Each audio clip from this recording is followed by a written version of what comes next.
जी अस्सलाम वालेकुम। देश और प्रदेश से के तमाम देखने वाले, सुनने वाले, चाहने वाले दोस्तों को प्यार भरा सलाम। मैं हूं दिल एहसान और बरतानिया के शहर न्यूकैसल अपॉन टाइन की एक इंतहाई खूबसूरत लोकेशन पे मौजूद हूँ और मेरे सामने बड़ा ही ज़बरदस्त समुंदर और ये जो सामने वाली साइड आपको इधर वाली नज़र आ रही है,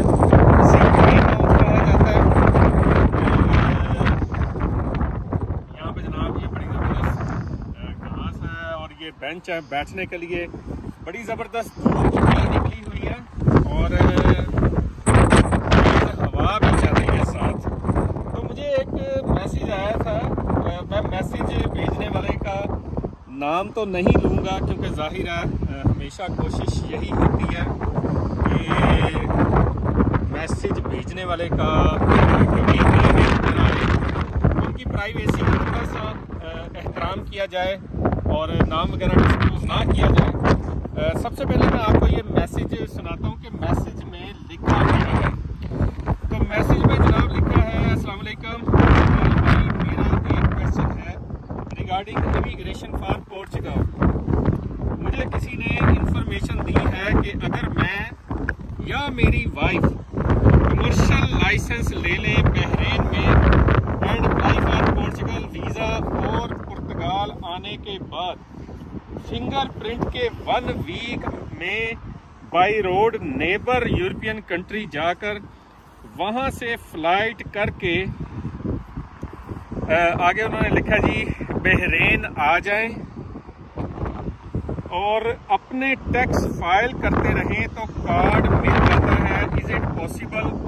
और कार्ड के लिए जॉब कॉन्ट्रैक्ट एंड पुर्तगाल में रहना मैंडेटरी होता है। Please guide me and just hide my name, जज़ाकल्लाह, रहनुमाई कर दें। तो ये जो इन्होंने मैसेज किया आई होप कि वो सुनते भी होंगे। अब ये आप कोई पहले नहीं है इस तरह का मैसेज करने वाले, इस तरह का मैसेज भेजने वाले। आप जैसे बहुत सारे लोग ऐसे हैं जो इससे मिलते जुलते मैसेजेस करते रहते हैं क्योंकि यहाँ पे मौजूद या जिन ममालिक में आप लोग मौजूद हैं वहाँ पे कुछ लोग बैठे आपको बिल्कुल इलीगल किस्म के मशवरे देते हैं और बिल्कुल ऐसे ही या इससे मिलते जुलते मशवरे दिए जाते हैं कि आप पुर्तगाल में आएँ, आप जनाब अपनी फाइल लॉक करें और इस तरह के उल्टे सीधे काम करें क्योंकि इसका जो है कानून से दूर दूर तक किसी किस्म का कुछ लेना देना नहीं है। बाय लॉ ये काम जो है ये 100% और मेरी हमेशा हर वीडियो में एक ही मैसेज होता है कि खुदारा आप इन जैसे लोगों से बचें और ये जो आपको इस तरह के उल्टे सीधे मशवरे देते हैं। ये भी होता है कि जी हमारे दोस्त ने हमें ये कहा था, तो मैं उनको यही कहता हूँ कि ऐसे लोगों को आपने दोस्त भी नहीं कहना जो आपको इस तरह के मशवरे देता है क्योंकि ये बिल्कुल गैर कानूनी काम है। और अगर आपका ये काम कानून की नज़र में आता है, किसी पकड़ में आता है, तो ऑफ कोर्स आपको जो है इसके नताइज जो है वो भुगतना पड़ेंगे। आप अपनी जेब से टैक्स भी देंगे, आप ये जो कॉन्ट्रैक्ट वाली 2 नंबरी है ये भी करेंगे और प्लस अगर ये काम इतना ही सीधा हो और इतना ही कानून के हिसाब से सब कुछ लीगल हो तो फिर आपको ये इस तरह का मशवरा क्यों दिया जाए कि आप जनाब दूसरे कंट्री से जाके आपने एग्जिट लेनी है और ये इस तरह का। तो बहरहाल उन सब दोस्तों को जो इस तरह का काम करना चाहते हैं या इस बारे में सोचते हैं या जिन्हें इस तरह के मशवरे दिए जाते हैं और ज़ाहिर है ये सब करने के लिए आपको ऑफ़र्स की जाती हैं, आपसे पैसों का तकाजा भी किया जाता है और कहा जाता है कि जी आपका ये सारा प्रोसेस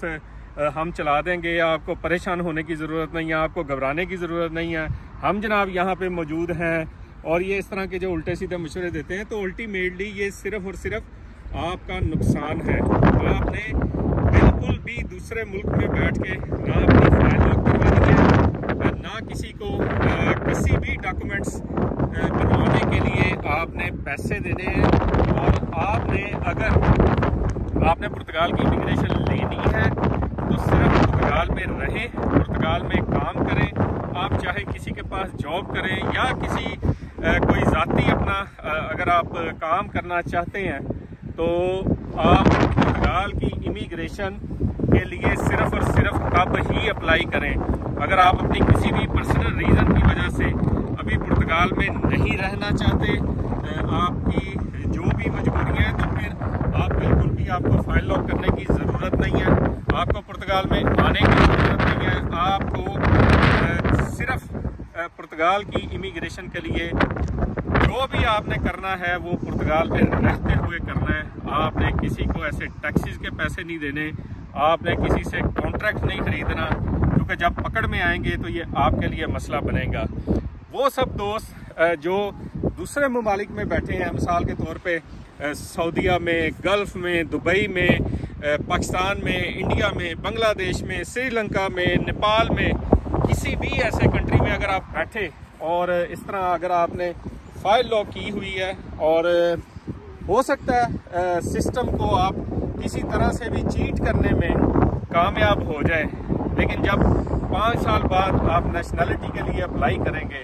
और जब आप कोंता जईद टेम्पो ये सेफ से सर्टिफिकेट लेंगे तो उसमें साफ नज़र आ रहा होगा कि आप इन डेट्स को इस मुल्क में आए थे और इन ममालिक से आपने एग्जिट ली थी, और तब आपका कार्ड भी कैंसिल होगा, आपका नेशनलिटी का प्रोसेस उसमें भी मसले आएंगे, और फिर आपसे पूछा जाएगा कि आपने ये कार्ड कैसे लिया था, आपने ये टैक्सेस कैसे पे किए थे, आप तो इस मुल्क में मौजूद ही नहीं रहे। तो बराए मेहरबानी इन एजेंट्स की, इन 2 नंबर कंसल्टेंट्स की किसी भी बात पे आप यकीन मत कीजिए, और अगर पुर्तगाल के डॉक्यूमेंट्स बनवाने हैं तो सिर्फ पुर्तगाल में रहते हुए ही अपना प्रोसेस जो है वो कंप्लीट करें। आप सब